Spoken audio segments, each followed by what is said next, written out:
రేవంత్ రెడ్డి మంచుకో చెడుకో కానీ మొత్తానికైతే ఒక చర్చకు పెట్టిండు. మోడీ బీసీ కాదు, 100% రేవంత్ రెడ్డి చెప్పింది 100% నిజం. మోడీ బీసీ కాదు. బీసీలు ఎవరు కూడా మోడీ బీసీ అనుకొని భ్రమపడకండి.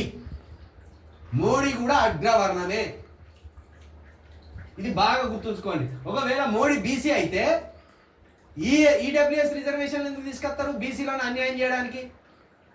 మోడీ బీసీ అయితే ఈడబ్ల్యూఎస్ రిజర్వేషన్లు ఎందుకు వస్తాయి? 10%. ఆ 10% బీసీలకు దక్కవలసిన రిజర్వేషన్లు కదా అవి. ఓబీసీలకు ఎంత ఇవ్వాలి రిజర్వేషన్లు? ఒకవేళ అగ్రవర్ణాల్లో వెనుకబడిన వారు ఉంటే, పేదలు ఉంటే, వాళ్ళకి రిజర్వేషన్లు ఇవ్వాలి అనుకుంటే ఎంత ఇవ్వాలి? 2% ఉన్న ఓసీలకు 3%, 4%, ఆఖరికి 5% రిజర్వేషన్లు ఇవ్వాలి. కానీ 2% ఉన్న అగ్రవర్ణాలకు 10% రిజర్వేషన్లు బీజేపీ కల్పించింది, మోడీ గారు కల్పించింది. అంటే ఇది బీసీలను నాశనం చేసేది కాదా? బీసీలకు రావాల్సిన వాటాని దొంగదారిలో ఓసీలకు ఇవ్వడం కాదా? మోడీ గారు ఓసీ కాబట్టే ఓసీలకు బెనిఫిట్ చేసిండు, బీసీలకు అన్యాయం చేసిండు.